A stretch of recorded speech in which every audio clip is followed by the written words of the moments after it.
The afternoon wind whipped across Dusty Point like a desperate animal, carrying red dust that settled on everything: the weathered storefronts, the horses tied at hitching posts, the few souls brave enough to venture outdoors.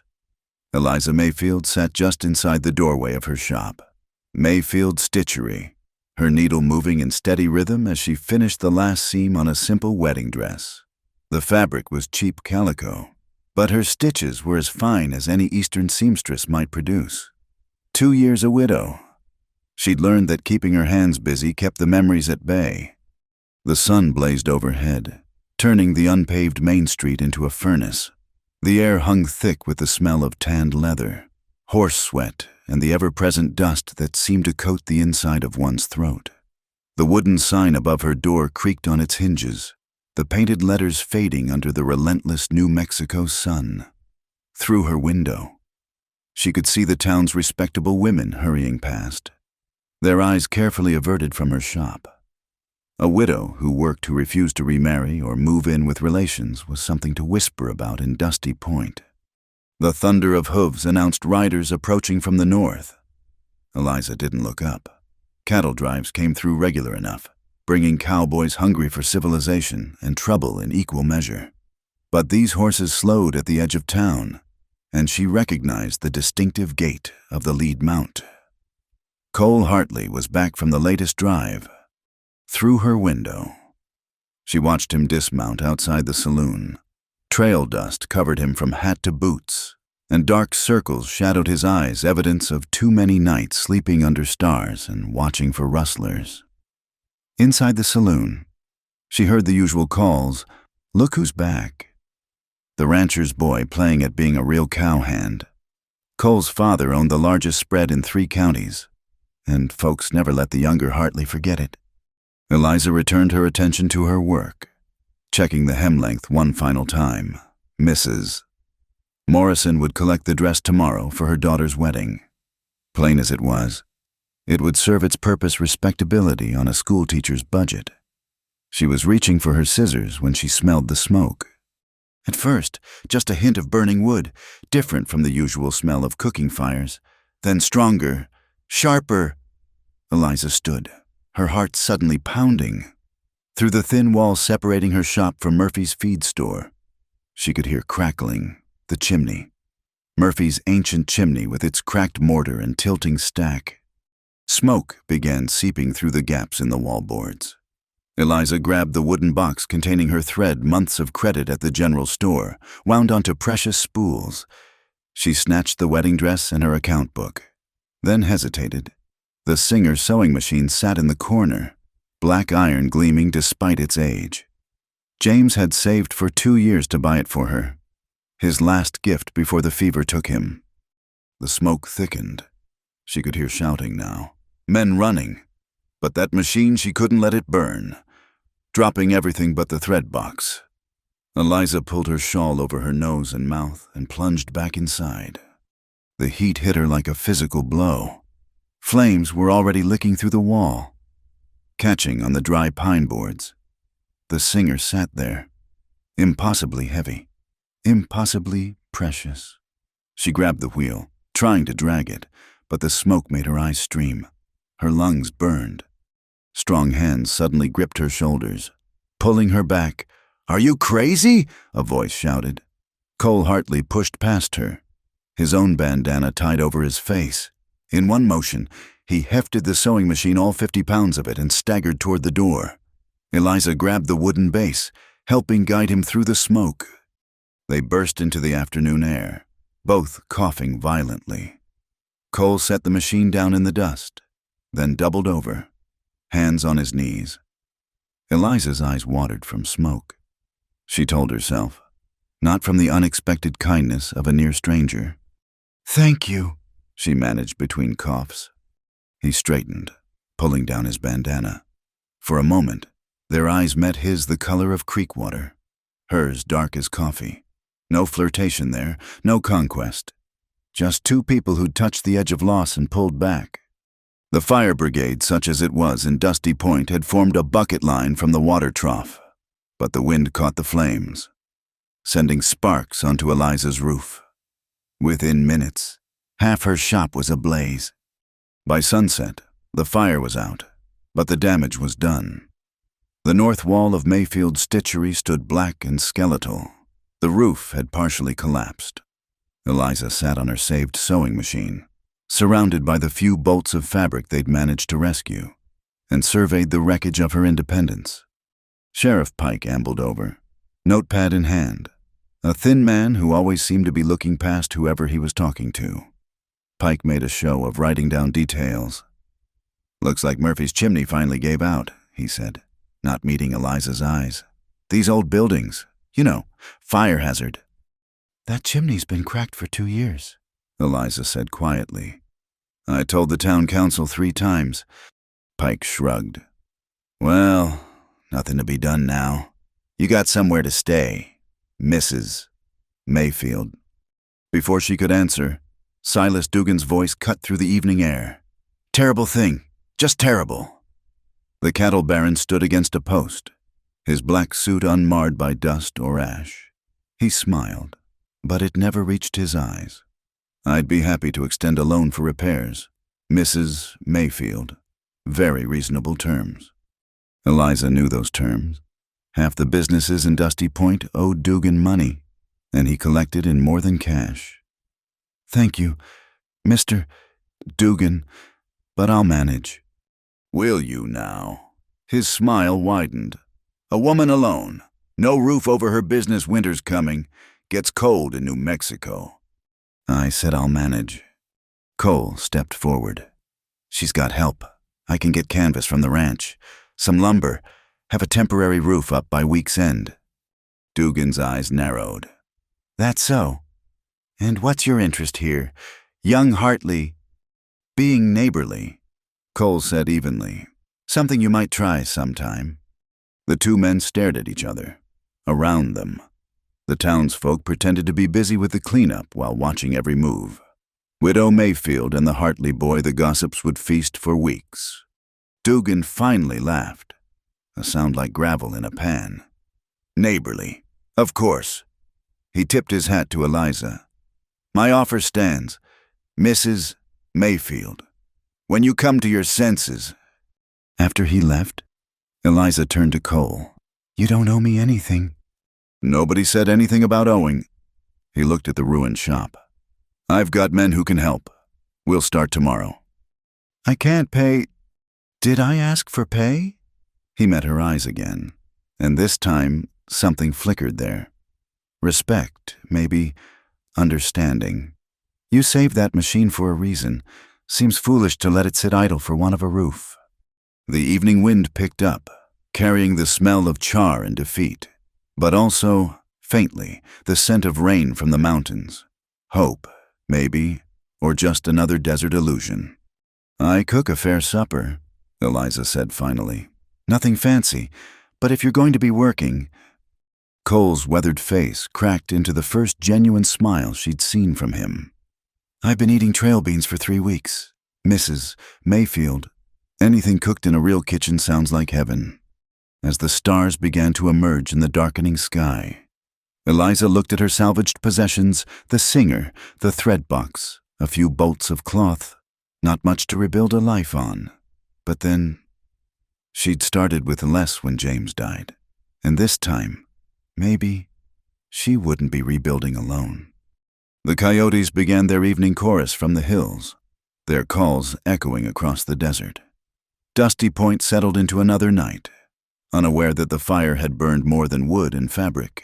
It had burned through the careful boundaries that kept people in their proper places, setting the stage for a different kind of heat altogether. The morning after the fire dawned clear and merciless, the sun already burning hot by the time Cole arrived with 2 ranch hands and a wagon full of supplies. Eliza stood amid the ruins of her shop, having spent the night at Mrs. Olason's boarding house, too proud to show how little sleep she'd gotten. She watched Cole drive stakes into the ground, his movements efficient and purposeful. When he stretched the canvas between the posts, she found herself threading a heavy needle with waxed cord. "I can manage the sewing part," she said, kneeling beside the canvas edge. Cole glanced at her, noting the sure way her hands moved. Backstitch. Double backstitch. It'll hold against the wind. She demonstrated the technique, her needle moving in precise rhythm.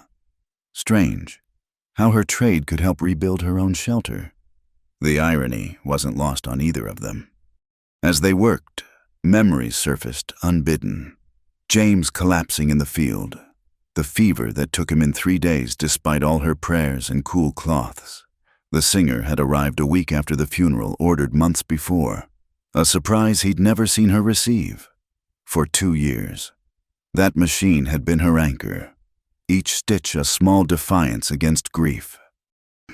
Cole, meanwhile, remembered his father's reaction when he'd announced he was joining the cattle drive.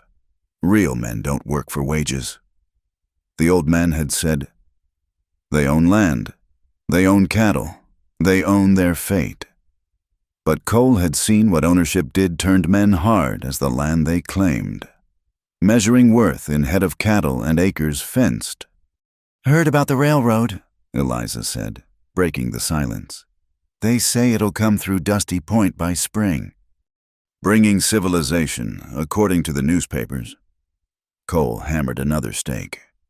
"Course, they said that about the cattle drives, too."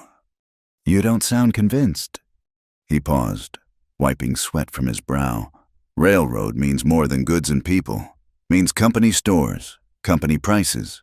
Means men like Dugan get richer while folks like—" He caught himself. "While folks like me get pushed out," Eliza finished calmly. "I know what people say. Mr. Hartley. Widow should remarry or move back east. Shouldn't be running a business, competing with men who have families to feed." "That what you believe?" She looked up from her stitching. "I believe a person's got the right to work for their bread, man or woman. I believe these hands can sew a straighter seam than anyone in 3 counties, and that ought to count for something." Before Cole could respond, Reverend Alden appeared, his black coat dusty from the walk, a thin man with a face like sour milk. He surveyed the scene with obvious disapproval. "Mrs. Mayfield," he began, his voice carrying that particular tone reserved for wayward women. "I trust you're well after yesterday's unfortunate event." "Well enough, Reverend." "I've been thinking perhaps this is a sign. The Lord works in mysterious ways. Perhaps it's time to consider a more appropriate situation.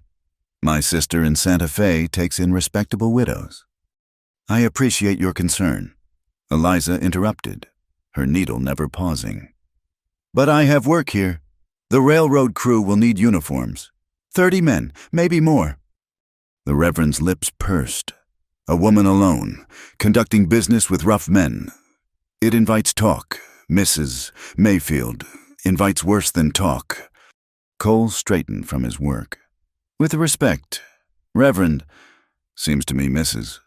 Mayfield's conducting business just fine, and she's not alone. She's got neighbors willing to help." "Neighbors?" The word dripped with implication. "Yes, I can see that." After the Reverend left, Eliza surprised herself by laughing a short, sharp sound.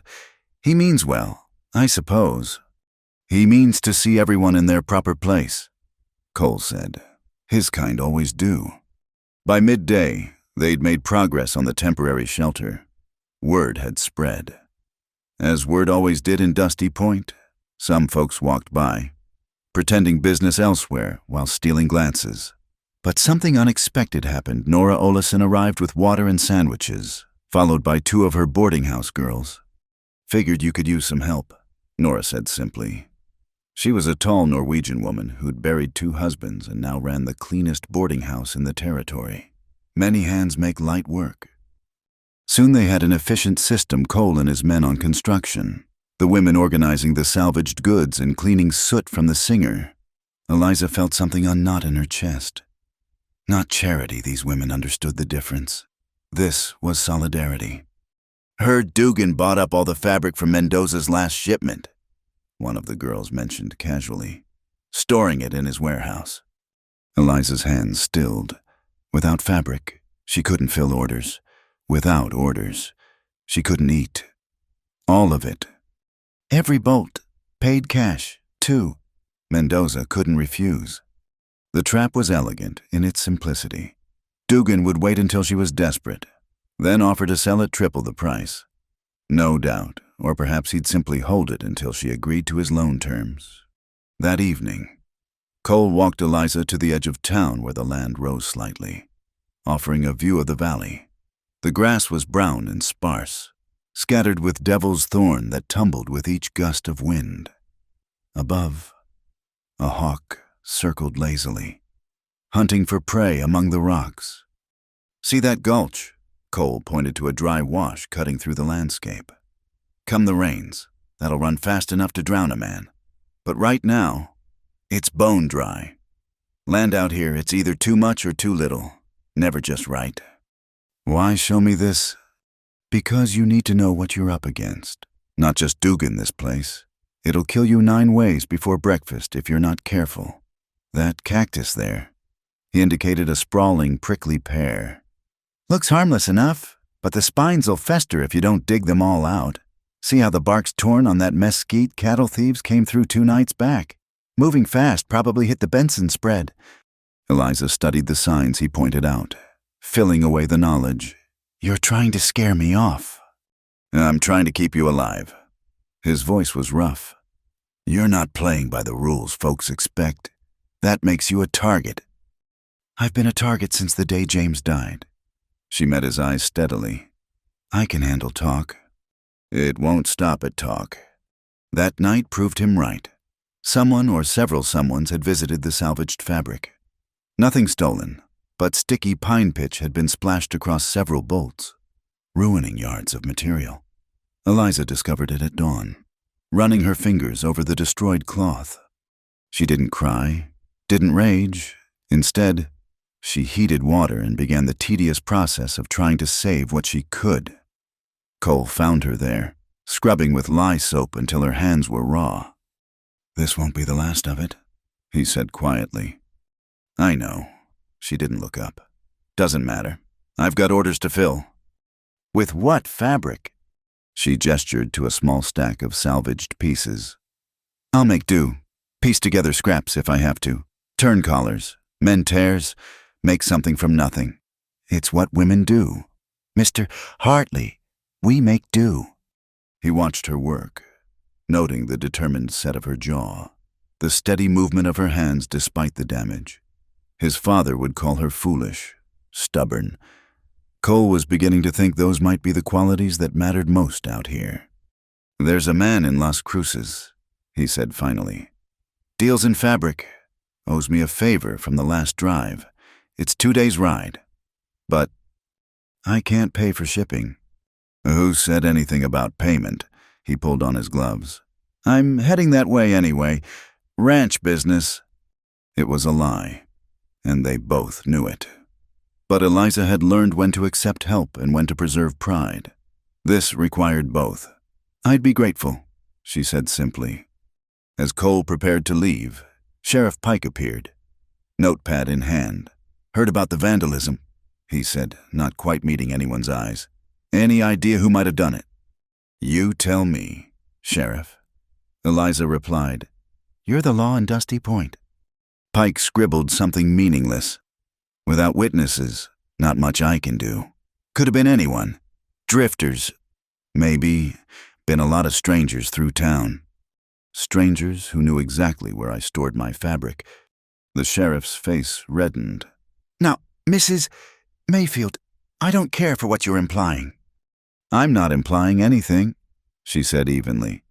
Just observing that for strangers. They seemed mighty familiar with my business. After Pike left, Cole touched his hat brim. 2 days, he promised.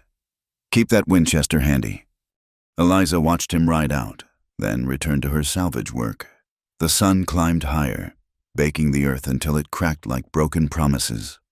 But she kept working, her needle moving in steady rhythm, stitching together more than fabric. With each careful seam, she was mending her place in this harsh land, one thread at a time. True to his word, Cole returned from Las Cruces with 3 bolts of fabric not the finest quality, but serviceable, More importantly, he brought allies. Nora Olason had quietly spread word among the women, and by the week's end, Eliza's makeshift workshop hosted an unlikely gathering. Two of Nora's boarding house girls, the blacksmith's daughter, and even Mrs. Chen, whose husband ran the laundry. "I can cut fabric," offered Sarah, one of the boarding house girls. "Worked in a dress shop back in Missouri before." She didn't finish, but they all understood. Before whatever had driven her to seek work in a frontier boarding house, Eliza organized them with the efficiency of a field general. "Mrs. Chen, your embroidery is the finest I've seen. Sarah and Jenny on cutting. Martha can work the buttonholes." She demonstrated the measurements for the railroad uniforms, careful to explain each step. "We've got 6 weeks. Working together, we can manage it." The rhythm of shared labor filled the space, scissors sliding through cloth, the treadle's steady beat, needles pulling thread. Their hands moved in unconscious harmony, years of women's work flowing into common purpose.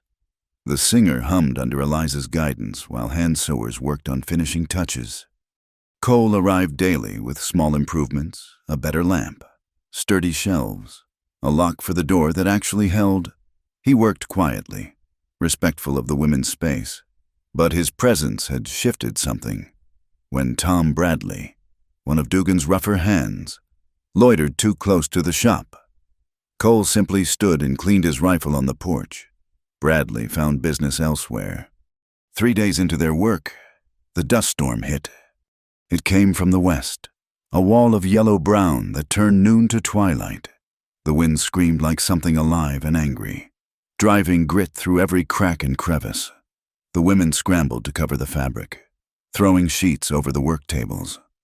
"The seams misses," Chen cried. "They'll fill with dust."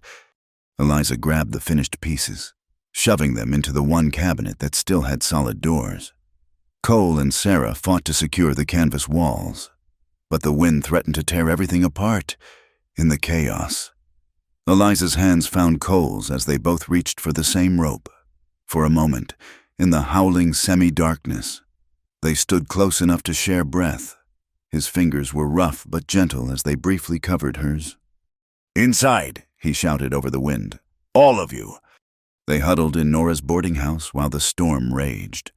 Through the walls, they could hear wood creaking, metal singing, the world reshaping itself.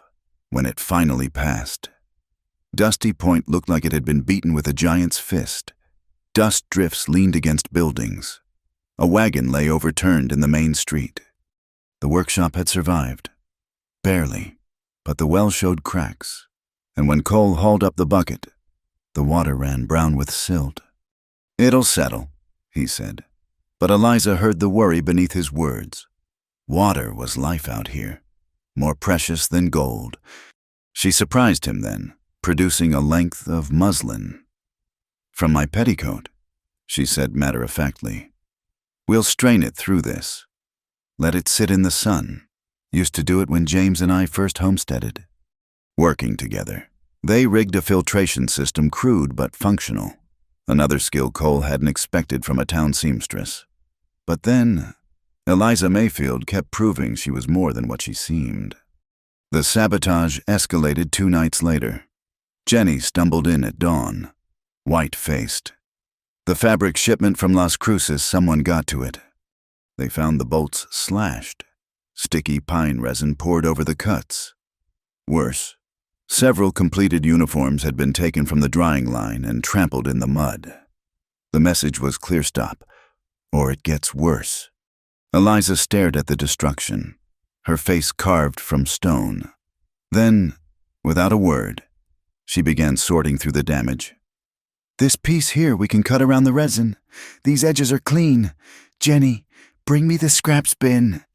"You can't be serious," Sarah breathed. "They'll just do it again. Then we'll fix it again." Eliza's voice was steady as her hands. "And again after that. If need be, they want us to quit. They'll have to do better than this." Cole had been examining the ground around the workshop. "Mrs. Mayfield," he called softly. She joined him, following his pointing finger. Boot prints in the dust, one with a distinctive worn heel. A few threads caught on a splinter blue wool, like certain men favored for their work shirts. "You recognize it?" she asked. "Maybe. Can't prove anything, though." "Don't need to prove it, just need to know who to watch." That afternoon, Eliza did something unexpected. She walked into the saloon, a respectable woman's reputation destroyed in one deliberate step. The conversation stopped as if cut by shears. She found Dugan at his usual table, counting money. "Mr. Dugan," she said clearly, "I believe you have something of mine." His smile was thin as paper. "Can't imagine what you mean, Mrs. Mayfield. Though I am surprised to see you here, this ain't a place for ladies. Neither is having my property destroyed. Neither is being threatened for trying to make an honest living." She kept her voice level, but it carried to every corner of the room. "So, let me be clear. I will complete my contracts. I will run my business. And if your men come near my shop again, they'll find more than an old woman with a needle waiting for them." That sounds like a threat. "It's a promise." She turned to address the room. "I pay fair wages for good work. Any man here has a woman who can sew. Send her to me. We'll split the profits honest." She left without waiting for an answer. But through the window, Cole saw something that made him smile. Two of the younger cowboys were already arguing with Dugan. Gesturing toward the door Eliza had walked through, money talked louder than loyalty in hard times. Sheriff Pike made his obligatory visit that evening, his discomfort obvious. "Mrs. Mayfield, you can't go making accusations without proof." "Did I mention any names? Sheriff," she continued sewing, not bothering to look up. "I simply stated facts. My property was destroyed. I intend to continue working. That's all." Pike shifted his weight. "Dugan's not a man to cross. Neither am I a woman to bow down." Now she did look up, and Pike actually stepped back from what he saw in her eyes. "Will you do your job, Sheriff, or should I write to the territorial governor about the state of law in Dusty Point?"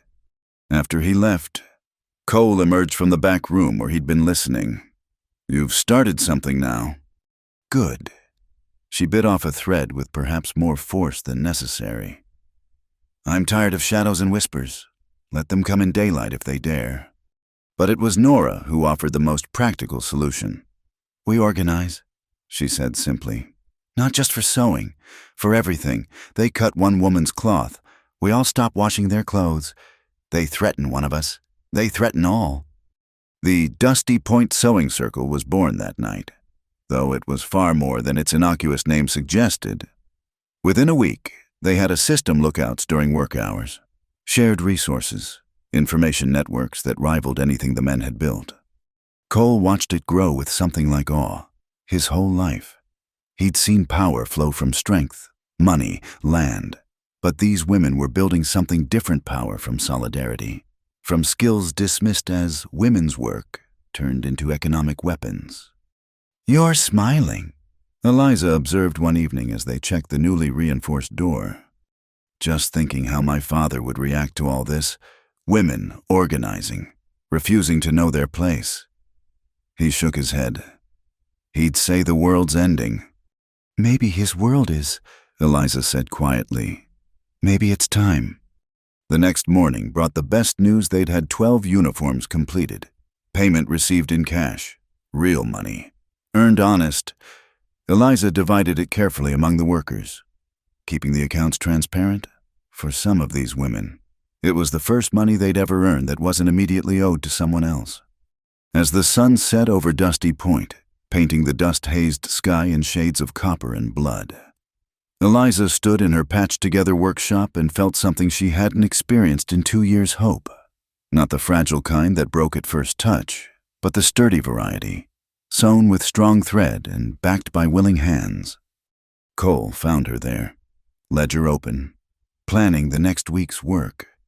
"You know this is just the beginning," he said. "Dugan won't stop." "I know." She looked up at him, and for the first time, she smiled really smiled, not the polite expression she wore for customers. But neither will we. Outside, a coyote called to its pack, and others answered. The sound echoed across the desert, wild and free and utterly unafraid, in her workshop, surrounded by fabric and thread and the tools of her trade. Eliza Mayfield added her own voice to that chorus, quieter perhaps, but no less determined to be heard. The completed uniforms were loaded onto the railroad company's wagon just after dawn, each piece wrapped in brown paper that crinkled like autumn leaves. The foreman, a German named Holst, counted out the payment in gold coins that caught the early light. For the first time since James died, Eliza held enough money to pay off the singer's remaining debt and still have funds for next month's rent. "Good work," Holst said, examining the stitching on a jacket. "The boys from Chicago. They want another 30 uniforms. You can manage 6 weeks for 30, Eliza replied, already calculating fabric needs and work hours. Same price per piece. He nodded and handed her a paper. Contract, official-like. But before the ink could dry on success, Dugan played his next card. A visit from town clerk Morrison brought the news a new business assessment fee for establishments on Main Street. The amount was precisely calculated to drain what she just earned.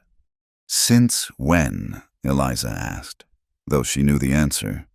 Morrison, a nervous man who perpetually looked like he'd eaten something sour, wouldn't meet her eyes. "Council voted last night, Mr." Dugan pointed out that businesses benefit from town services. "What services?" "The sheriff, who won't investigate crimes. The fire brigade that arrived after my shop burned. It's the law now, Mrs. Mayfield, due by month's end." Cole was replacing a board in the wall when Morrison scurried away. He'd heard everything. "How much does that leave you?" "Enough for thread, not enough for fabric." She set the contract on her cutting table, smoothing it with hands that wanted to tremble. "Doesn't matter. I'll find a way."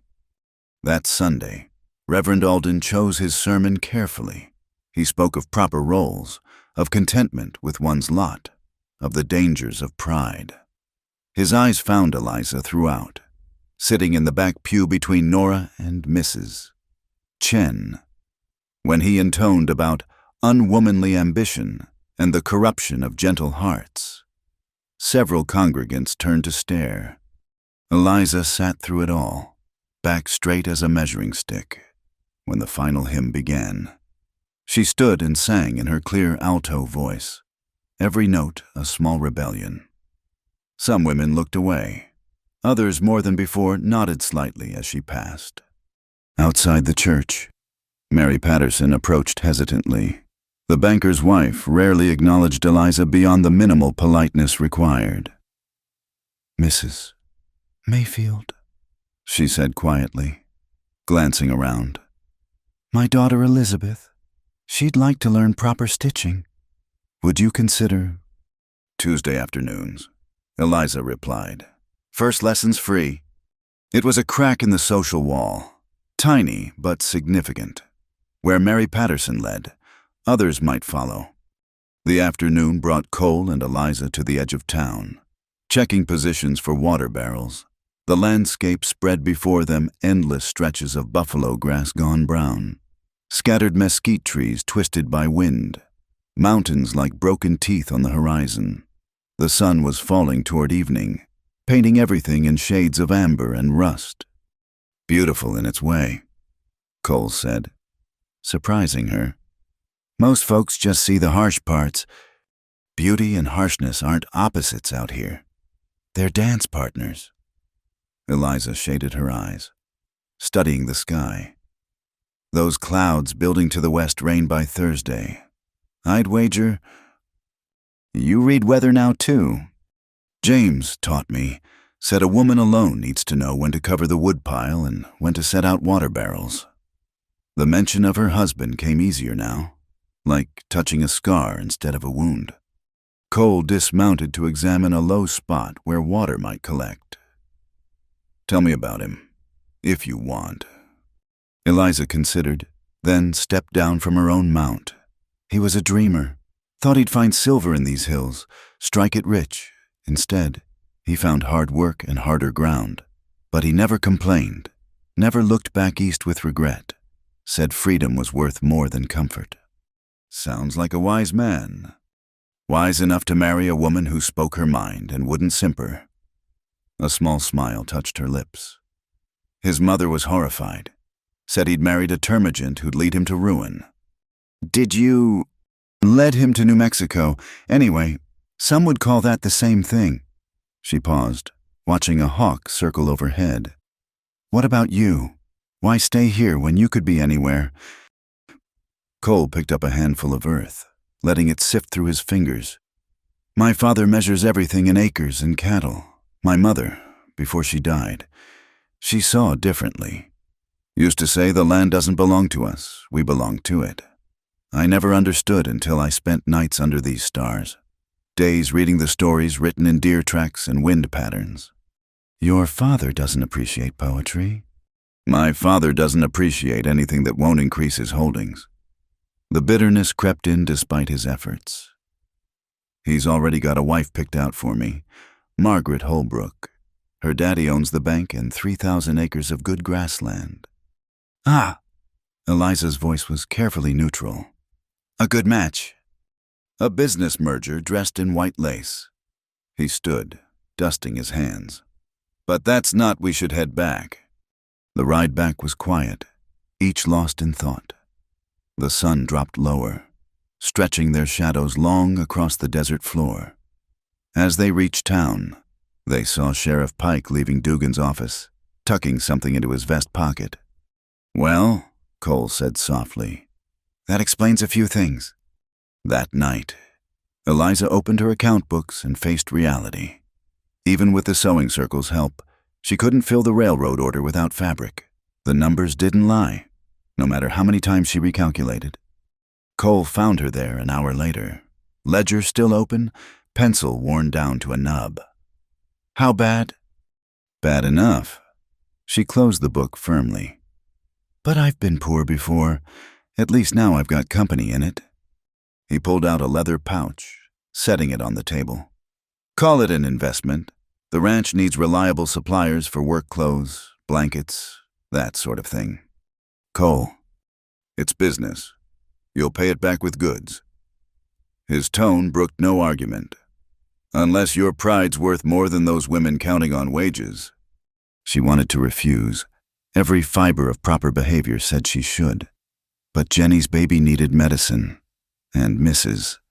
Chen's roof leaked, and pride was a luxury none of them could afford. I'll keep exact accounts, she said finally. Every penny. I know you will. They drew up terms by lamplight, careful to keep it professional despite the intimacy of the moment. When their hands brushed as she passed the pen, neither acknowledged it. But something had shifted between them, subtle as a change in wind direction. The next morning brought unexpected allies. 3 cowboys from the Diamond Bar Ranch appeared at her door, hats in hand. Our women heard about your circle, the eldest said. They want in. We're here to say we got no quarrel with it. Man's wife earns honest money. That's good for everybody. Word of the cowboys' visit spread faster than wildfire. By noon, 2 more ranches had sent representatives. Not all the men approved, plenty grumbled about proper places and natural order. But pragmatism won over philosophy when extra income was involved. Dugan's response was swift. The mysterious assessment fee doubled. When Eliza went to argue it at the council meeting, she found the doors locked, the meeting rescheduled without notice. Getting scared, Nora observed that evening as they sorted fabric. Scared men do stupid things. She was right. The stupidity came in the form of Tom Bradley, whiskey brave and mean, blocking Eliza's path as she walked home after dark. Think you're real clever, he slurred. Too good for regular folks. Need a lesson in manners. Eliza's hand found her scissors, the ones she always carried. Step aside, Mr. Bradley. Make me. He grabbed for her arm. The scissors flashed. A line of red appeared on Bradley's cheek, neat as a seam. He stumbled back, hand to his face, cursing. The next one goes deeper, Eliza said evenly. I've got a steady hand and good aim. Cole and Nora rounded the corner just as Bradley fled. They took in the scene, Eliza standing firm, scissors still in hand. A spot of blood on the dirt. You all right? Cole's voice was tight with controlled anger. Fine, mister. Bradley just learned that seamstresses know how to use sharp objects. She slipped the scissors back into her pocket. Though I suspect this won't be the end of it. She was right about that too, but as they walked her home, one on each side like an honor guard, Eliza felt the fear that had gripped her throat begin to loosen. She'd drawn blood to defend herself, crossed another line that couldn't be uncrossed. The stars were coming out, brilliant in the clear desert air. Tomorrow would bring new challenges, new battles in this war of thread and determination. But tonight, she was still standing, still sewing, still refusing to be what they wanted her to be, a properly broken woman who knew her place. The sewing circle was more than fabric and thread now. It was a revolution, one careful stitch at a time. The night was moonless, wind scraping against the workshop walls like fingernails on silk. Cole had come to repair a leak in the roof, working by lantern light while Eliza sorted fabric below. She heard his sudden curse and the clatter of dropped tools. Let me see, she said, climbing the ladder before he could protest. Blood welled from a gash on his palm where the sharp tin edge had caught him.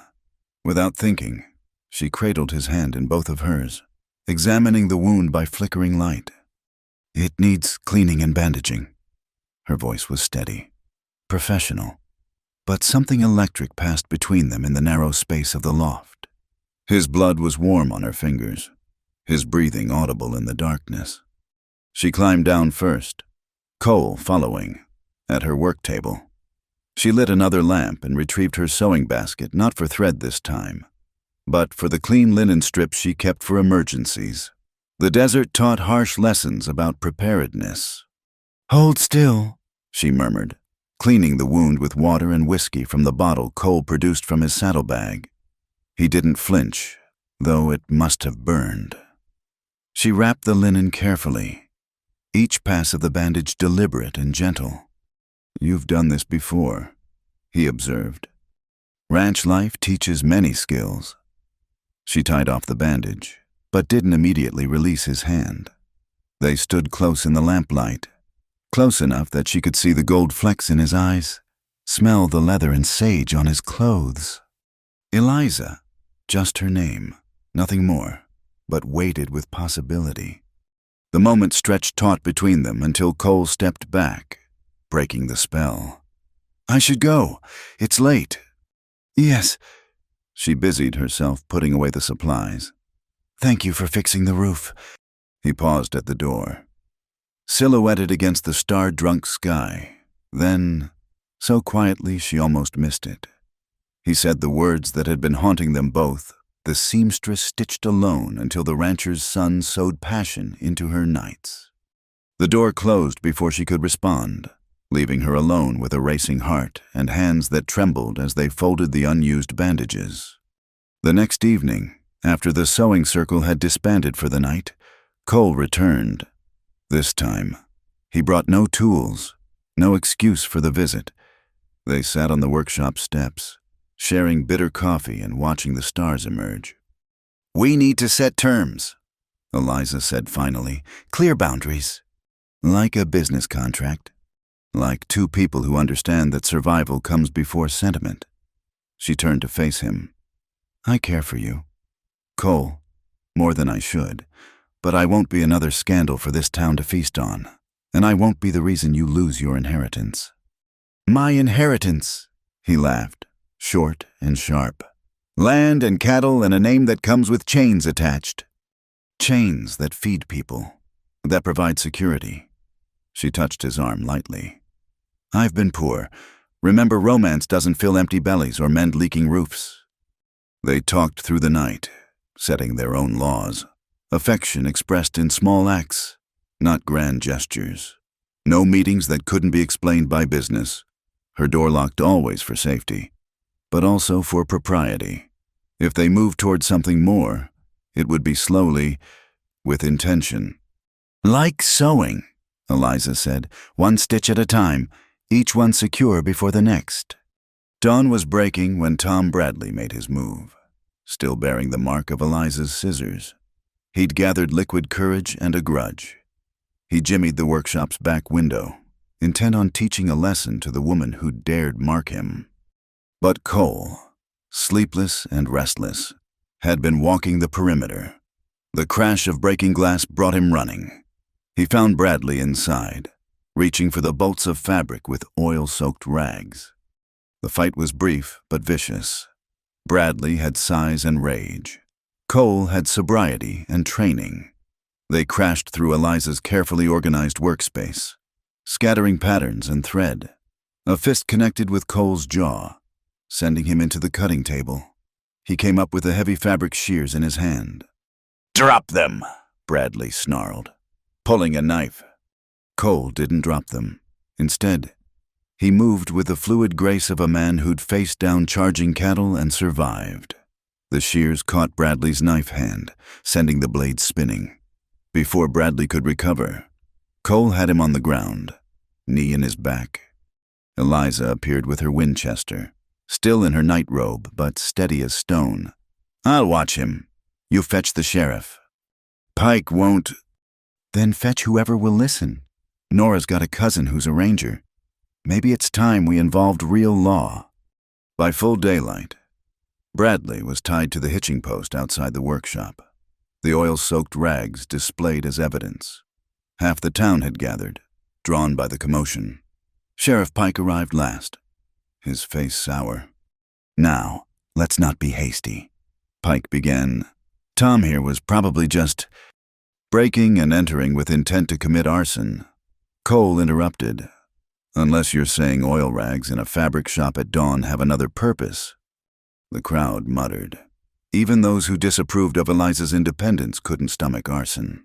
Fire was every frontier town's nightmare. "I want him arrested," Eliza stated clearly. "Officially, with paperwork." Pike hesitated, glancing toward Dugan's office, but the crowd was growing, and among them were several influential ranchers who'd been buying from the sewing circle. Economics trumped loyalty. "All right," Pike said grudgingly. "Tom Bradley, you're under arrest." But as they led Bradley away, Eliza caught his muttered threat. "This ain't over. Dugan's got plans. You'll see." That night, she and Cole walked the workshop's perimeter, checking windows, testing locks.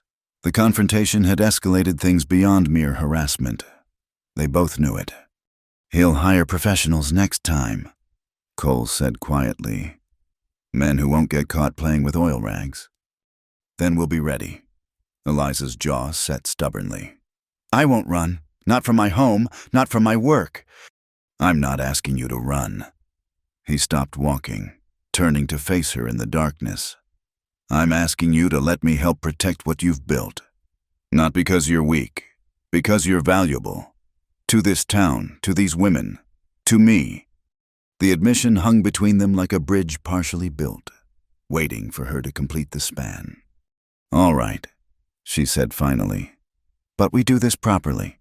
Hire guards if we must, document everything, build a case even Pike can't ignore.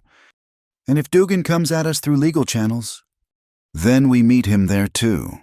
Margaret Patterson's daughter isn't the only one learning from me. I've been teaching her mother as well about contracts, assessments, the actual town charter." A small smile played at her lips. "Turns out, Mrs. Patterson has a keen mind for legal details when properly motivated." Cole laughed, surprised. "You're building an army of educated women." "I'm building a community that doesn't need Silas Dugan's permission to exist." She resumed walking, her boots crunching on the gravel. "That frightens him more than any Winchester could." As if summoned by his name, Dugan appeared at the workshop the next morning. He didn't come alone. 2 hired men flanked him, their purpose obvious in their stance and the guns they wore. "Mrs. Mayfield." Dugan tipped his hat mockingly. "Heard you had some trouble last night." Nothing we couldn't handle. She continued pinning pattern pieces, refusing to be intimidated. Bradley's a hothead, acts without thinking. Dugan examined a half-finished uniform jacket. But he had the right idea. You're bad for business. Mrs.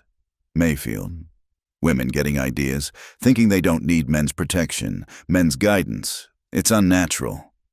What's unnatural is grown men so frightened of women earning honest wages that they resort to midnight raids. She met his gaze squarely. What exactly are you afraid of, Mr. Dugan? His face darkened.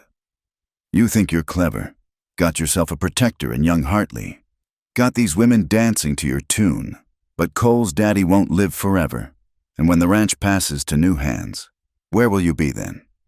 Exactly where I am now. Working, surviving, building something that lasts longer than your threats. Dugan stepped closer, his men shifting to flank her. Last warning, woman, close shop, leave town, or face consequences you can't stitch back together. Is that a threat, Mr. Dugan? Cole's voice came from the doorway. He wasn't alone either. 3 cowboys from the Diamond Bar stood with him. Because it sounded like a threat, in front of witnesses. The tension stretched like fabric pulled too tight. Finally, Dugan stepped back.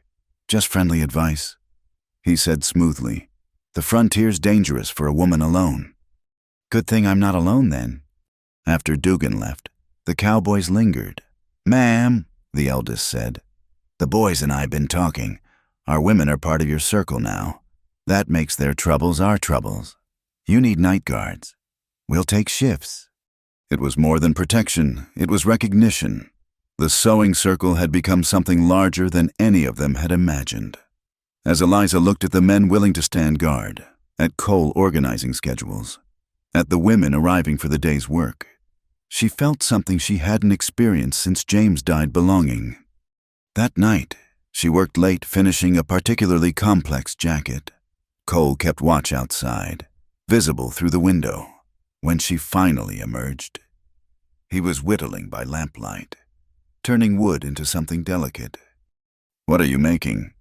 He held up the piece of wooden needle, decorative rather than functional, carved with surprising skill. Seemed appropriate, he said, offering it to her. She took it carefully, running her fingers over the smooth wood. It's beautiful. It's a promise, he corrected, that whatever comes, we'll face it together. One stitch at a time, like you said. The wooden needle caught the lamplight as she turned it.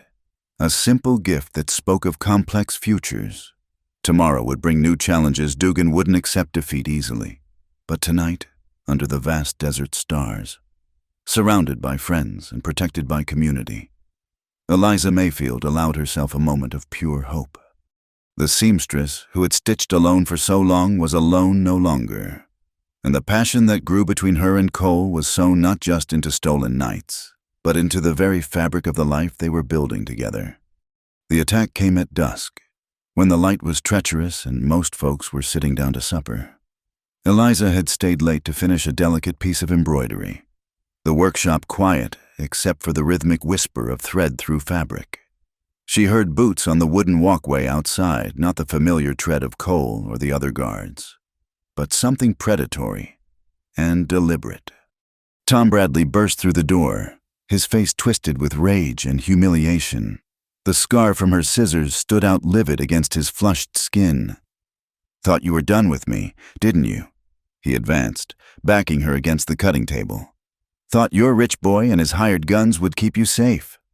Eliza's hand found her scissors, always within reach. Get out, Bradley. You're already facing charges. Charges that'll disappear once Dugan pays the right people. He lunged, grabbing for her wrist.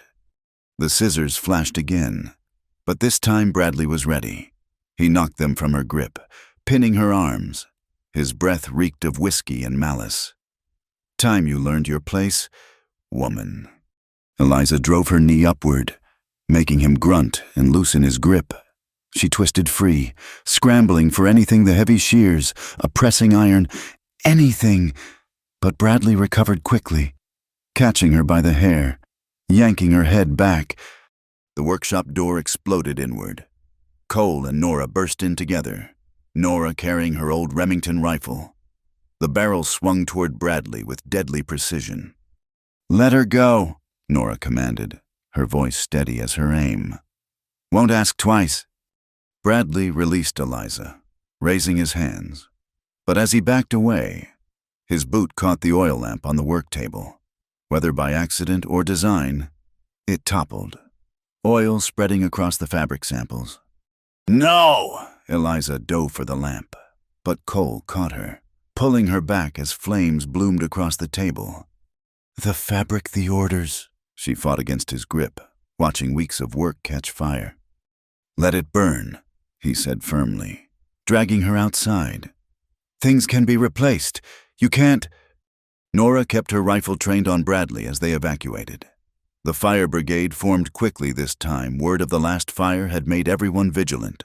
Buckets passed hand to hand, and the flames were contained to the one table, though smoke damage touched everything. Bradley tried to slip away in the chaos, but the cowboys from Diamond Bar had other ideas. They held him until Sheriff Pike arrived, and this time with half the town as witnesses and Nora's rifle still prominently displayed. Even Pike couldn't pretend nothing had happened. "Attempted assault," Cole stated flatly. "Arson, in front of witnesses." "Now hold on," Pike began, but Mary Patterson stepped forward. "I saw everything from my window," the banker's wife announced. "Mr. Bradley attacked Mrs. Mayfield with clear intent to harm. If you won't do your duty, Sheriff, I'll wire the territorial marshal myself." The crowd murmured approval. Pike, caught between Dugan's money and the town's growing anger, chose self-preservation. "Tom Bradley, you're under arrest. Again." As they led Bradley away, Eliza surveyed the damage. Smoke-stained walls, ruined fabric, water damage from the brigade's efforts. But the singer sat untouched, and the lockbox with completed uniforms had survived. "We'll rebuild," Cole said quietly, stronger this time. "With what money?" Exhaustion made her honest. "I can't keep taking your loans. Cole, it's not right." "Then don't." Nora lowered her rifle at last. "Take ours instead. The sewing circle's been saving. Every woman's been putting aside a penny here, a nickel there. It's not much, but it's enough." Sarah interrupted, appearing with a cloth bag. Other women emerged from the gathering crowd, each adding coins to the collection. "We're investing in ourselves." Eliza's throat tightened. "I can't." "You can and you will, Mrs., Chen said firmly. "You taught us to stand together. Now stand with us." The next morning brought unexpected allies. Judge William Carson, the circuit judge, had arrived 2 days early for his quarterly visit. Word of the attack had reached him at the hotel, along with a carefully documented list of incidents prepared by Mary Patterson and the banker's extensive legal library. "Seems Dusty Point has a problem with law and order," the judge observed, reviewing the papers in Eliza's rebuilt workshop. He was a spare man with eyes like flint, known for his intolerance of corruption. "Sheriff Pike's been remarkably ineffective." "Sheriff Pike's been remarkably well compensated by certain parties," Cole said bluntly. "That's a serious accusation. Mr. Hartley—" "It's a serious situation, Your Honor." Eliza stepped forward. "We have witnesses willing to testify about bribery, intimidation, and attempted arson. What we need is someone willing to listen." Judge Carson studied her for a long moment. "I'm listening now. Mrs. Mayfield, let's start from the beginning." The story poured out not just Eliza's troubles, but the systematic harassment of the sewing circle, the economic warfare waged by Dugan, the corruption that infected the town's leadership. Other women added their testimonies, wages stolen by husbands and given to Dugan's gambling halls, threats made against those who joined the circle, accidents that befell those who defied the established order. "Enough," the judge said finally. "I'll convene a formal hearing tomorrow. Public testimony. Properly recorded. He looked at Sheriff Pike, who'd been summoned to attend. You'll want to prepare your defense, Sheriff, and Mr. Dugan should be notified that his presence is required. That night, the workshop became a war room. Women who'd never spoken publicly prepared their statements. Mary Patterson coached them on legal procedures. Eliza organized evidence-damaged fabric, threatening notes, documentation of the mysterious fees that drained their earnings. You realize what you're risking, Cole warned quietly as they worked. Dugan won't go down without a fight. Neither will the men who profit from the current system. What system? Eliza asked. The one where women can't walk safely after dark, where honest work is sabotaged because it threatens some man's control. She shook her head. That system needs burning more than my fabric did. He touched her hand briefly, a gesture of support that sent warmth through her tired bones. Then we'll light the match together. The hearing convened in the saloon, the largest building in town, cleared of gaming tables and filled with chairs. Judge Carson presided from behind the bar, an incongruous but fitting symbol of justice in a lawless place. Eliza testified first, her voice clear and steady as she recounted months of harassment. She produced evidence: the ruined fabric, the inflated bills, Bradley's attacks. When Dugan's lawyer tried to suggest she'd invited trouble by operating inappropriately, she responded with acid precision. I sew clothes. Sir, I pay taxes when they're legitimate. I employ women who need work. If that's inappropriate, then perhaps it's your definitions that need mending, not my behavior. One by one, the women of the sewing circle spoke. Sarah described wages stolen, misses. Chen detailed threats made against her family. Nora presented her own books, showing how Dugan's control of supplies had nearly starved out honest businesses. The dam broke when young Jenny Morrison, the sheriff's own daughter, stood up. My PA takes money, she said simply. Every week, Mr. Dugan's man comes by. Pa says it's for keeping the peace.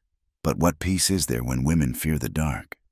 Sheriff Pike's face went white, then red. Jenny, you don't understand. I understand plenty, she retorted. I understand Ma crying because there's no money for medicine. I understand you looking away when Mrs. Mayfield needed help. I understand being ashamed of my own father. The courtroom erupted. Pike lunged for his daughter, but the cowboys blocked him. Dugan stood, his controlled mask finally slipping. This is a farce. You're listening to hysterical women and disgruntled children. I'm listening to citizens of this territory. Judge Carson interrupted. Citizens whose rights have been systematically violated, sit down, Mr. Dugan, or be held in contempt. The testimonies continued all day. By evening, the judge had heard enough. Sheriff Pike, you're suspended pending territorial investigation. Your badge, please. Pike removed it with shaking hands. Mr. Dugan, you're fined $500 for interference with legitimate business, with additional charges pending. Any further harassment of these women will result in immediate imprisonment. You can't, Dugan began. I can, and I have. The judge's gavel came down like thunder. This court is adjourned. But Eliza knew it wasn't over. Legal victories were one thing, changing hearts and systems was another. As the crowd dispersed, she saw the calculations in certain men's eyes, the resentment in others. Bradley was in jail. Dugan publicly humiliated, Pike disgraced. But ideas, once planted, were harder to uproot than any weed. You did it, Cole said quietly as they stood outside the saloon. You brought down Silas Dugan. We did it, she corrected. All of us together. And it's not done yet. This was just the first seam. There's still a whole garment to construct. That night, the women of the sewing circle gathered in the workshop not to sew, but to plan. They had momentum now, and Judge Carson's ruling gave them legal standing, but laws were only as strong as those willing to enforce them. We need our own people in positions of power, Mary Patterson said. The town council elections are coming. Perhaps it's time Dusty Point had some new voices. Women can't vote, someone pointed out. Not yet, Eliza agreed. But we can influence those who do. We can organize it. We can make it clear that any candidate who wants our support and our husbands' and fathers' votes needs to support us in return. As the meeting wound down and women headed home in groups, another new precaution that was becoming habit, Cole lingered. Your shop's half ruined. Dugan's not done fighting. Bradley's friends are still out there. Are you sure you want to keep pushing? Eliza looked around the smoke-stained workshop, at the singer sitting patient and ready, at the work orders pinned to the wall. 2 years ago, I just wanted to survive, to stitch my grief into something manageable. She met his eyes. Now I want more. I want to live without fear. I want every woman in this town to have the chances I'm fighting for. Is that too much to ask? Not too much, Cole said softly. Just enough, just right. Outside, the desert night spread endless and dark, but in the workshop, surrounded by the tools of her trade and the evidence of community, Eliza Mayfield began planning the next phase of her quiet revolution, one that would be sown not with thread, but with votes, voices, and the unshakable determination of women who'd found their power in solidarity.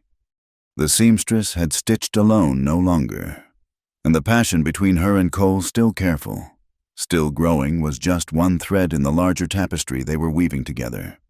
Saturday morning broke harsh and bright, the sun already a hammer on the anvil of the desert. The town square filled early.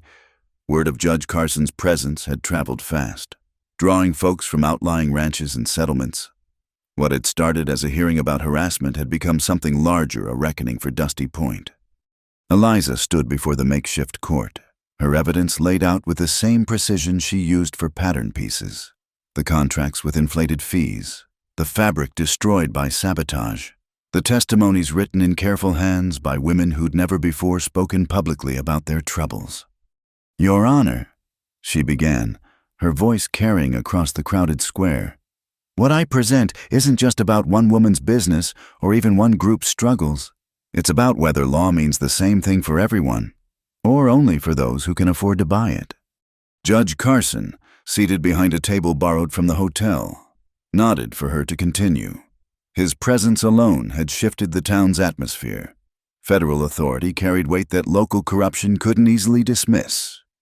These documents show a pattern, Eliza continued, lifting each piece of evidence. Fees that apply only to businesses owned by women or those who support us. Damage that mysteriously occurs to those who stand against Mr. Dugan's interests. Threats that Sheriff Pike consistently failed to investigate. Objection. Dugan's lawyer, imported from Santa Fe for the occasion, stood smoothly. These are merely business disputes, not criminal matters. My client has every right to compete aggressively in the marketplace. Aggressive competition doesn't include arson, Cole interjected from where he stood with the other witnesses, or assault, or bribery of law enforcement.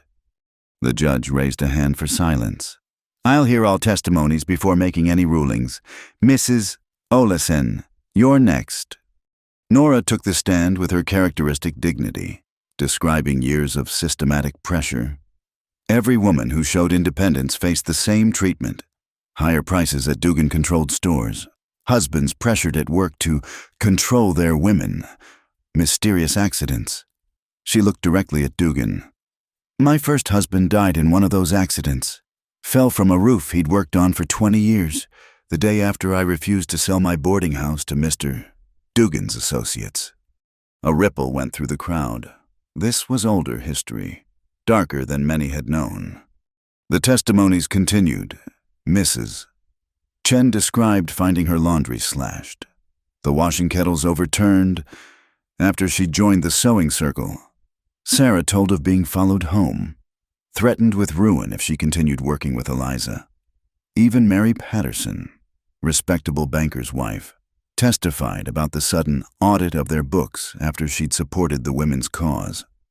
Then came the surprise witness, young Timothy Martinez, who worked as a messenger for various businesses, stepped forward nervously. "I got something to say," he announced, clutching a worn envelope about Sheriff Pike and Mr. Dugan. The boy produced a ledger Pike's private accounts, which Timothy had been asked to deliver but had looked inside first. The entries were damning regular payments from Dugan, notes about handled situations, dates that matched every incident the women had reported. Pike leaped to his feet. "That's stolen property. You can't see." "Sit down, Mr. Pike," Judge Carson commanded. "You're no longer sheriff here, and theft of evidence is a lesser crime than what this evidence reveals." The crowd grew restless as the implications sank in. Men who'd dismissed the women's complaints shifted uncomfortably. Some who'd participated in the harassment began edging toward the exits, only to find Cole's cowboys blocking the way. "Your Honor." Dugan finally stood, his composure cracking. "This is a coordinated attack on established business interests. These women seek to overturn the natural order, the only order I see being overturned." The judge interrupted. "Is the illegal one you've maintained through intimidation and bribery?" He turned to address the crowd. "Let me be clear. The territorial government takes a dim view of communities that operate as private fiefdoms. Mr. Dugan, you're hereby fined $1,000 for conspiracy to interfere with lawful business. Further investigation may lead to criminal charges." "This is outrageous." Dugan's face flushed purple. "You're destroying everything we've built here on the word of hysterical females and disgruntled employees." "No," Eliza said quietly, but her voice carried. "We're building something better, something that doesn't require women to live in fear or beg for the right to earn honest wages." The judge continued his rulings. Pike faced territorial charges and immediate removal from office. Several of Dugan's enforcers were arrested on assault charges. The mysterious fees were declared void, with refunds ordered. But it was Eliza's final statement that rang across the square. "We don't seek to ruin anyone. We seek only to work, to live, to contribute to this community as equals. The sewing circle will continue. Our businesses will grow. And any man who stands with us will find partners, not servants. Any who stand against us." She paused, meeting Dugan's furious gaze. "Well, they'll find we've learned to use more than just needles in our own defense." The crowd erupted cheers from the women and their supporters, angry mutters from Dugan's remaining allies. Judge Carson gavelled for order, but the divide was clear. Dusty Point would never be the same. As the official proceedings ended, Cole's father appeared, still weak from his recent illness but standing straight. The crowd parted as Samuel Hartley approached the judge's table. "Your Honor," the elder Hartley said, his voice carrying the authority of decades. "I've been a fool, built my empire on the backs of men like Dugan, turned a blind eye to the cost." He looked at Eliza, then at his son. "These women have shown more courage than most men I know. The Hartley Ranch stands with them. Any man who works for me who can't accept that can find employment elsewhere." The statement sent shockwaves through the crowd. Samuel Hartley's support meant economic protection the women hadn't dared hope for. It also meant Cole's position and his growing relationship with Eliza had family backing. That evening, Dusty Point felt like a town holding its breath. Dugan's saloon sat nearly empty, his supporters either arrested or reconsidering their allegiances. The workshop hummed with activity as women gathered not just to sew, but to plan. "We need a new sheriff," Mary Patterson noted, reviewing the town charter. "The mayor can appoint an interim candidate until elections." "Tom Brennan," Nora suggested. "He's fair, doesn't drink, and his wife's one of us." "We need more than that," Eliza added. "We need protection for what we've built, legal protections written into the town charter, business licenses that can't be revoked on a whim, education funds so girls learn more than just domestics." Cole listened from his position by the door, standing guard but also witnessing transformation. These women weren't just seeking survival anymore. They were architecting a future. Near midnight, as the meeting dispersed, Eliza found herself alone with Cole on the workshop steps. The stars blazed overhead, indifferent to human struggles, but somehow comforting in their constancy. "Your father surprised me today," she admitted. "Surprised himself, I think." Cole smiled wryly. "Ma's been gone 10 years, but I swear I heard her voice in his words. She always said the measure of a man wasn't what he built, but who he lifted while building." Wise woman. "Like another I know." He took her hand, calloused fingers gentle against her work-worn palm. "Eliza, what happens now? Dugan won't accept this quietly. He's got friends in Santa Fe, connections we can't match. Then we build our own connections. Every uniform we sew for the railroad, every rancher who buys from us, every woman who learns to read contracts, they're all threads in a net Dugan can't tear. And us?" The question hung between them, weighted with possibility. "We continue as we've begun," she said softly. Honestly, carefully. Building something meant to last, not just burn bright and fast. Cole lifted her hand, pressing a kiss to her palm, a gesture both tender and reverent. "The seamstress who stitched alone found her army. The rancher's son who rode alone found his purpose," she countered. They sat in companionable silence, aware that tomorrow would bring new challenges. Dugan's wealth hadn't vanished with one ruling. The attitudes that allowed his control wouldn't change overnight. But something fundamental had shifted in Dusty Point's foundation. In the workshop behind them, the Singer sewing machine sat ready for morning's work. On the cutting table, orders waited not just for uniforms now, but for the banners women wanted for their businesses, the curtains for the new school fund committee meeting room, the tablecloths for the community dinners they planned. Thread by thread, stitch by stitch, they were reweaving their world. And if some of those threads bound Eliza and Cole closer together, if passion threaded through their careful courtship like silk through cotton well, that too was part of the pattern emerging in the harsh beauty of the desert night. The revolution had been sown with testimonies instead of bullets, but it was revolution nonetheless. And in Dusty Point, New Mexico, the women who'd found their voices were just beginning to sing. The fire started just after midnight, when the wind was high and the town slept. Eliza woke to the acrid smell of smoke and the orange glow dancing on her boarding house wall. She knew before she even reached the window the workshop was burning. By the time she arrived, still in her nightdress, with only a shawl thrown over, the flames had consumed the new roof and were eating through the walls. The fire brigade was already forming a bucket line, but the wind-whipped flames mocked their efforts. Cole appeared through the smoke, soot-streaked and desperate, helping direct the water toward the neighboring buildings to prevent the fire's spread. The Singer Eliza started toward the inferno, but strong hands caught her Tom Brennan, the new interim sheriff. "It's gone, Mrs. Mayfield," he said firmly but not unkindly. "The whole structure's coming down." She watched 20 months of rebuilding collapse into ember and ash. The fabric inventory, the completed uniforms awaiting delivery, the carefully kept books, all of it feeding the hungry flames. But worse than the material loss was the knowledge that this was no accident.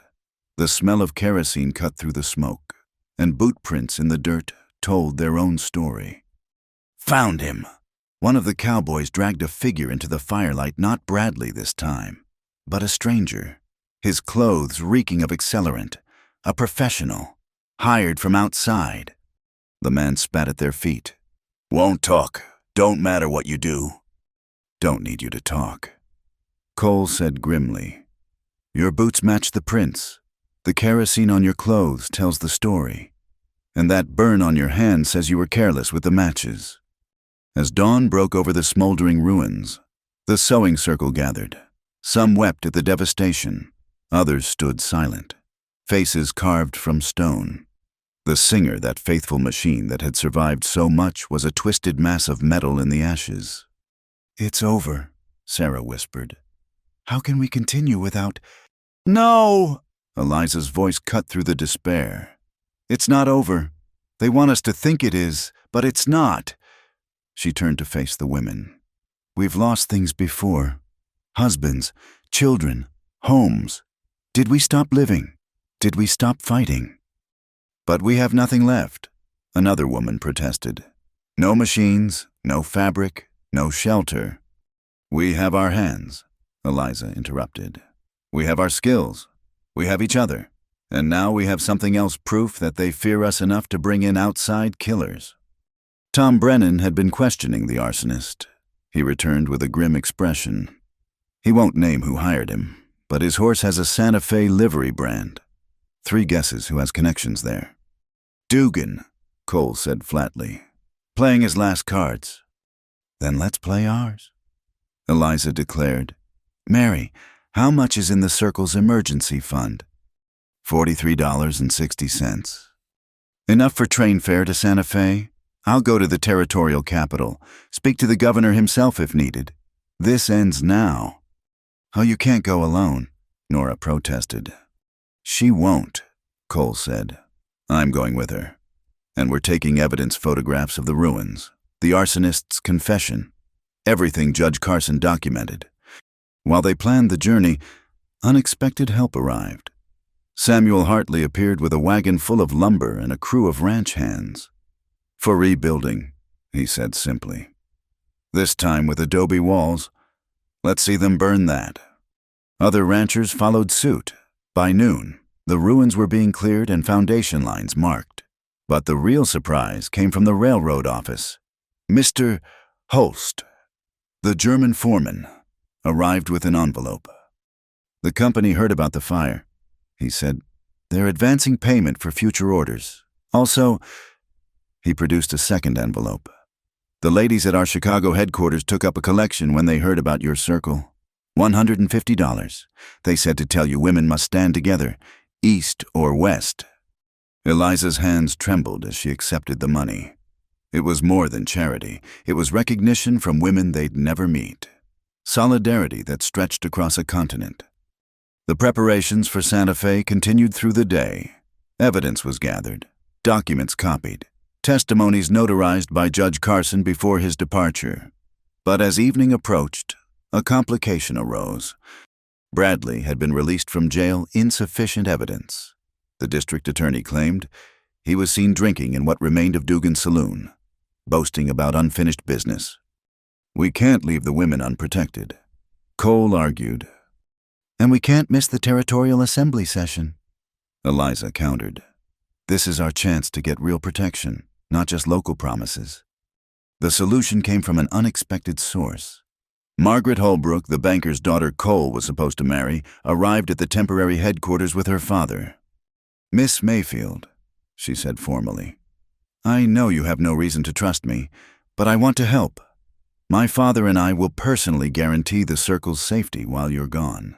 Any man who threatens these women will find their loans called in immediately. Banker Holbrook nodded. My Margaret's made her position clear. I stand with my daughter. It was economic warfare of a different kind. The power of debt turned shield instead of sword. Dugan's supporters, many of whom owed the bank money, would think twice before acting. That night, Eliza and Cole prepared for departure. In the ruins of the workshop, lit by lanterns, she knelt by the twisted remains of the singer. James saved 2 years for this machine, she said quietly. It was his last gift. I thought if I lost it, I'd lose that last piece of him. Cole knelt beside her. You haven't lost him. Every woman you've taught, every stand you've taken, that's his legacy too.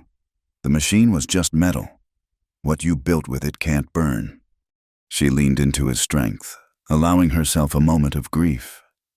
Then, with the practicality that had carried her through widowhood and worse, she stood and brushed off her skirts. We leave at dawn. Time to end this properly. The community gathered to see them off at the stage depot. Women pressed small gifts into Eliza's hands. A handkerchief embroidered with justice in red thread. A small sewing kit for the journey. Dried flowers from desert blooms that survived despite harsh conditions. As the stage prepared to leave, Dugan appeared one last time. His empire was crumbling the judge's fines.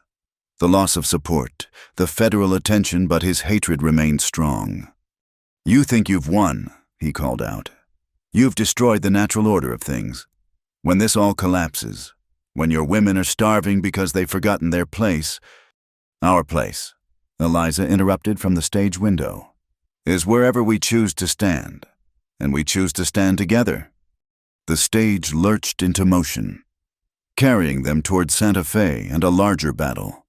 Behind them, smoke still rose from the workshop ruins, but ahead, the sun climbed over the mountains, painting the desert in shades of gold and possibility.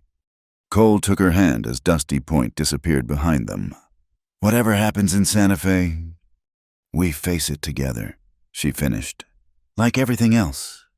The wooden needle he'd carved for her rested in her pocket, smooth from handling. It had survived the fire, a small miracle she chose to see as a sign. They were leaving ashes behind, but carrying flame forward, not the destructive kind that had taken the workshop, but the steady light of determination that no amount of kerosene could extinguish. In the distance, a hawk circled, riding the thermals above the desert, like the women of the sewing circle. It had learned to find lift in the harshest conditions, to soar where others saw only scorched earth. The seamstress who had once stitched alone was riding toward the capital with an army at her back, their threads of solidarity stretching across miles and mountains. The fire had taken things that could be replaced. What remained, the bonds forged in shared struggle, the love growing between two unlikely souls. The revolution, sown one testimony at a time, burned brighter than any arsonist's flame. And in Santa Fe, the territorial government was about to learn what happened when frontier women stopped asking for justice and started demanding it. The evidence trail led through dusty records and whispered testimonies, each piece adding weight to the truth everyone suspected, but few dared voice. The hired arsonist's boots had left distinctive prints, a worn heel with a missing nail that created a crescent-shaped mark. Tom Brennan had traced those prints from the workshop to a camp outside town where 3 horses waited, their Santa Fe livery brand still fresh. Judge Carson, though his official duties had ended, remained in Dusty Point one extra day to help build the case. In his hotel room, he met with Eliza, Cole, and the new sheriff to review what they'd gathered. "It's circumstantial," the judge admitted, studying the photographs of boot prints and burn patterns. "But combined with the testimonies and Dugan's documented history, it paints a clear picture." "Clear won't matter if no one's willing to look," Cole said bluntly. "Dugan's got friends in the territorial government. Then we make them look," Eliza responded. "The newspapers in Santa Fe, the women's societies, the churches we tell everyone who'll listen. Make it too public to ignore." Samuel Hartley entered without knocking, his face grave. "There's more. My foreman just came from the Dugan Ranch. Places near empty livestock, sold off quick, household goods packed, Dugan's running." "Or regrouping," Tom Brennan suggested. "Man like that doesn't give up easy." The meeting continued past midnight, strategies forming like quilt patterns, each piece necessary for the whole. By dawn, they had a plan that relied not on legal channels alone, but on the network of women that stretched from Dusty Point to Santa Fe and beyond. The community gathering the next day took place in the open air where the workshop had stood. The adobe walls were already rising, mixed and laid by dozens of hands. But first, there was justice to pursue. "This is our home," Eliza addressed the crowd, standing on a makeshift platform of salvaged boards. "We've built lives here, raised children, buried loved ones, and we won't be driven out by men who mistake fear for power." She held up the evidence photographs, testimony copies, the arsonist's boot they'd kept as proof. "Silas Dugan paid to burn us out, when threats didn't work. When the law finally stood with us, he resorted to destruction. But he forgot something." She paused, meeting the eyes of the women scattered through the crowd. "Fire refines as well as destroys. What remains is stronger than what burned." The crowd's energy shifted, determination replacing despair. Men who'd been neutral stepped forward, offering support. Cowboys from various ranches volunteered to track Dugan's movements. Even some who'd benefited from the old system recognized which way the wind was blowing. Tom Bradley pushed through the crowd then, whiskey courage in his stride and his scarred face twisted with old rage.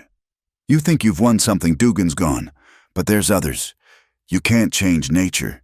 Women got their place, and it ain't—" The crack of a rifle shot cut him off. Nora Olason stood at the crowd's edge, her Remington pointed skyward, smoke wisping from the barrel.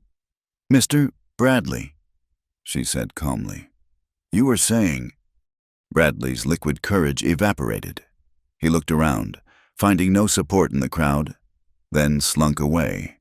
But his words had revealed a truth. Dugan was just one head of a hydra that stretched throughout the territory. That afternoon, unexpected allies arrived. A delegation of women from Las Cruces, led by the mayor's wife, came to see the destruction and offer support. They brought more than sympathy. They carried letters from women's organizations throughout New Mexico, pledging boycotts of businesses that discriminated against female entrepreneurs.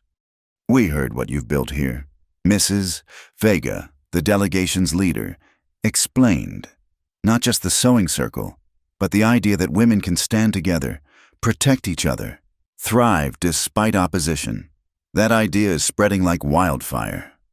Cole found Eliza later at the ruins of the Singer, carefully extracting small metal pieces that might be salvaged. "These women from Las Cruces," he said. "They're talking about territorial legislation, protection for women's businesses written into law. Talk is easy. Making it happen is harder." She held up a small gear, miraculously intact. But sometimes the smallest pieces survive to build something new. That evening brought revelation. Young Timothy Martinez, the messenger boy who'd exposed Pike's corruption, came running with news.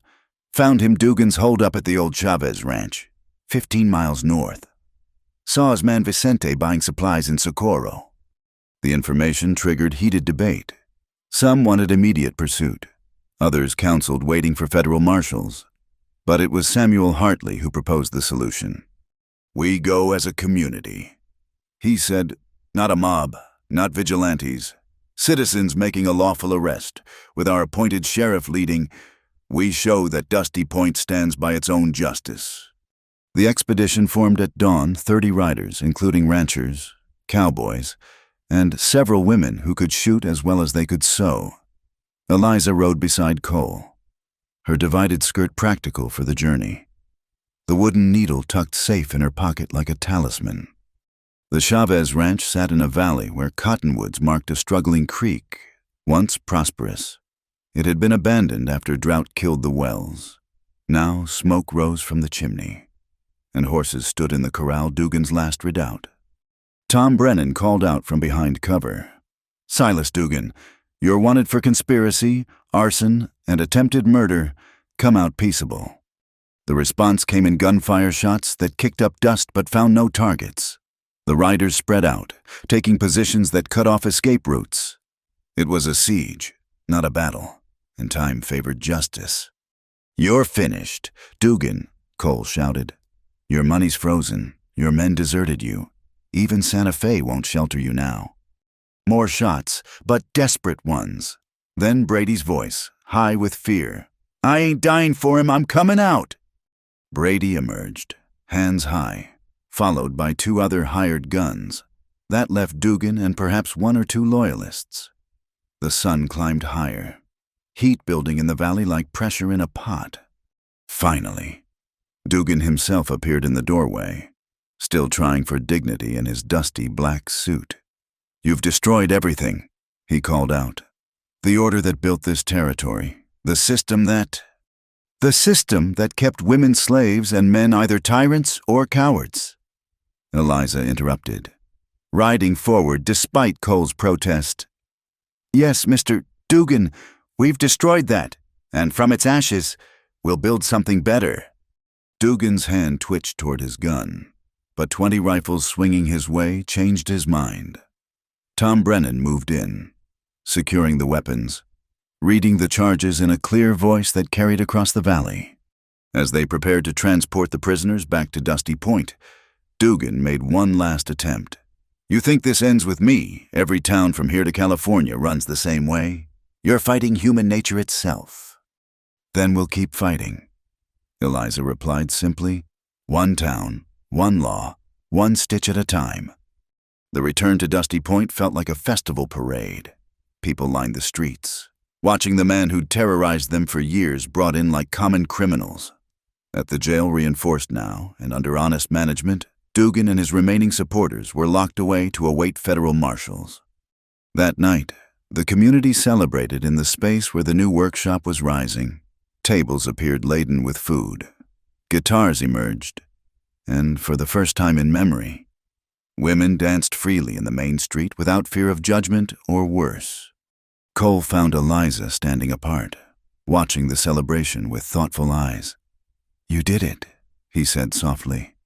"You brought down Silas Dugan, changed this town, started something that's spreading across the territory."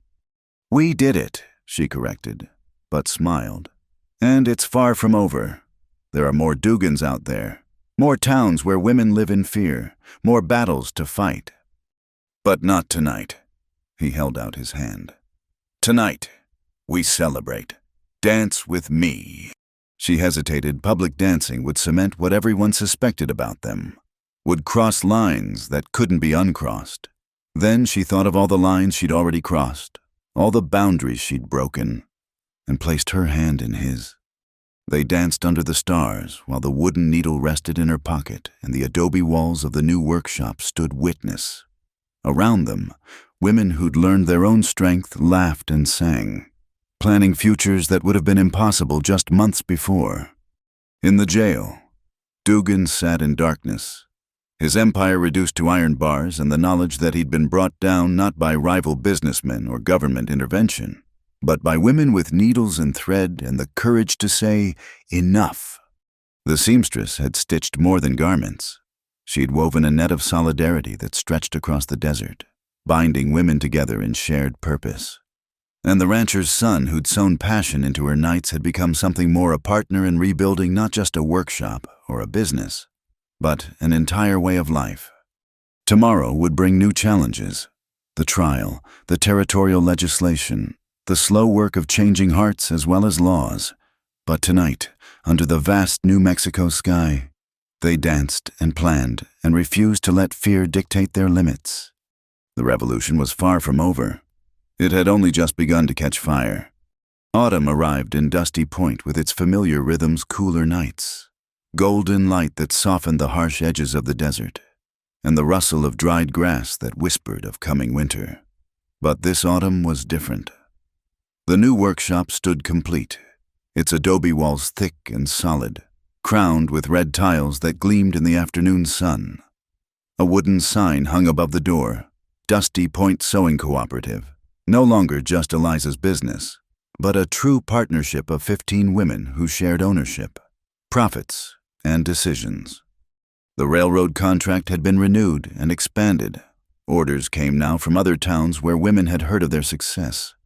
The cooperative employed 23 people, including Tom Bradley, who worked in the supply warehouse with a quiet dedication that surprised everyone. His public apology, halting but sincere, had been another small victory in the larger war of changing hearts. Inside the workshop, the rhythm of productivity filled the air. 5 Singer sewing machines purchased with the combined funds from Chicago donations and contract profits hummed in harmony. Eliza moved between the stations, checking work, offering guidance, her movements confident and assured. The wooden needle Cole had carved hung from a cord around her neck, polished smooth by constant wear. "Mrs. Chen, that embroidery is exceptional," she noted, examining a jacket destined for a Santa Fe hotel. "Sarah, remember to reinforce the stress points on those riding skirts." The changes in Dusty Point extended beyond the workshop walls. The town council now included 2 women, Mary Patterson and Nora O'Leeson, elected in a campaign that had divided households but ultimately prevailed. The new sheriff, Tom Brennan, had hired a female deputy, scandalizing traditionalists but proving effective when dealing with domestic disputes that Pike had always ignored. Samuel Hartley entered the workshop, His health recovered and his manner transformed. "Ladies," he announced, "the territorial legislature has passed the Women's Business Protection Act. Any harassment or discrimination against female-owned businesses is now a territorial crime." Cheers erupted from the workers. It had taken months of lobbying, letters, and testimonies, but the seed planted in Dusty Point had flowered into law. Eliza felt Cole's hand briefly touch her shoulder, a gesture both proud and proprietary, but welcome now in their changed relationship. "There's more," Samuel continued. "They're citing the Dusty Point Cooperative as the model for similar organizations territory-wide. You've started something that's spreading like prairie fire." That evening, Reverend Alden performed a different kind of ceremony than his usual services. The church was full, but the atmosphere held joy rather than judgment.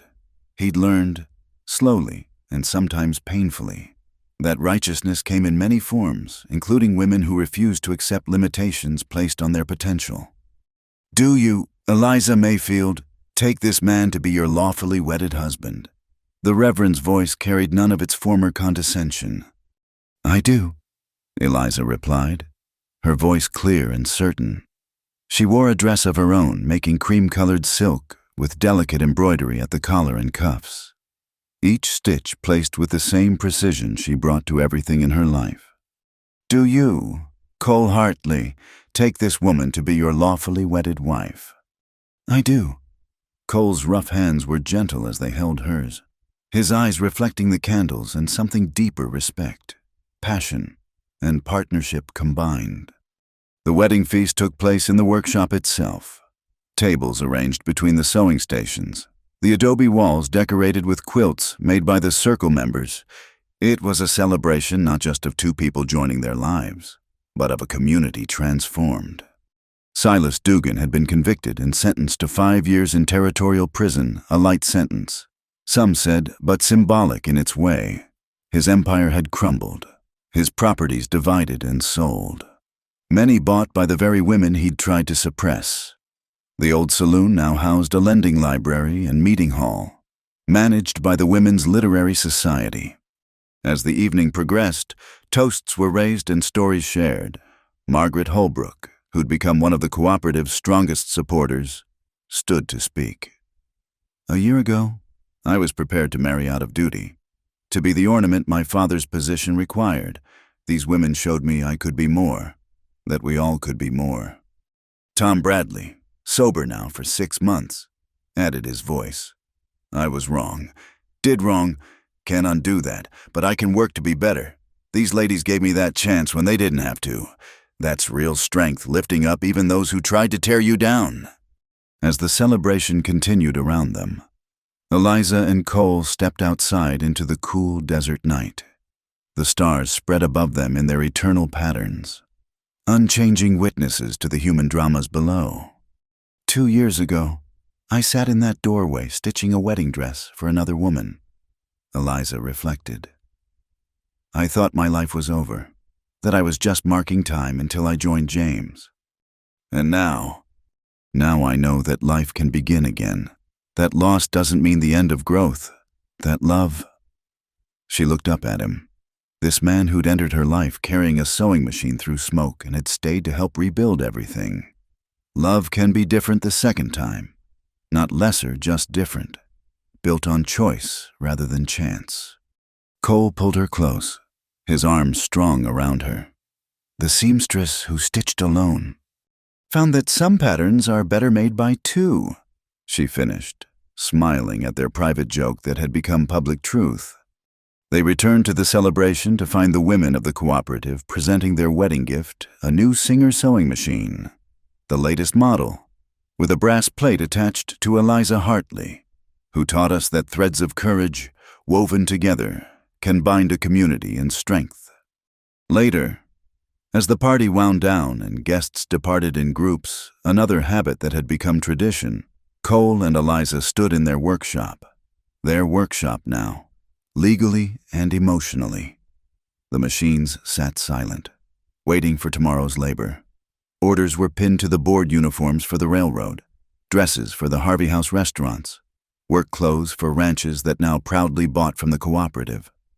"We did it," Cole said softly. "Change this town. Change the territory. Even—" "We started something," Eliza corrected. "Practical, even in victory. There's still work to do. Women in other towns facing what we faced. Girls growing up who need to know they have choices. Men who need to learn that strength comes in many forms. Then we keep working, keep building, keep stitching those threads of change." She kissed him then, there in the workshop that had risen from ashes, surrounded by the tools of transformation. Tomorrow would bring new challenges, it always did in the desert. But tonight, they had each other, a community of allies, and the knowledge that change was possible, one careful stitch at a time. Outside, coyotes sang their ancient songs to the stars. Inside, the wooden needle rested against Eliza's heart, a carved promise kept. The seamstress no longer stitched alone. The rancher's son had indeed sown passion into her nights, but more than that, he'd helped weave a future where such passion could exist openly, honestly, without shame or fear. In Dusty Point, New Mexico, the revolution continued. It looked like women laughing over their sewing machines, like men learning to see partners instead of property, like children growing up in a world with fewer barriers and broader horizons. It looked like love that strengthened rather than diminished, and work that built dignity along with income. The threads they'd spun would stretch far beyond their lifetimes, reaching places they'd never see, touching lives they'd never know. But it had started here, with a widow's determination, a burned workshop, and the radical idea that women deserve to live without fear, to work without harassment, to love without losing themselves. The story of the seamstress and the rancher's son would be told in many ways over the years, growing and changing with each telling. But at its heart would always remain this truth: when people stand together, when they refuse to accept injustice as inevitable, when they pick up their tools, whether needles or hammers, and build something better, they can transform not just their own lives, but the very fabric of society itself. In the workshop where threads became garments, where courage became community, where love grew strong enough to challenge an entire system, the sewing machines waited for dawn and another day of quiet revolution, one stitch at a time.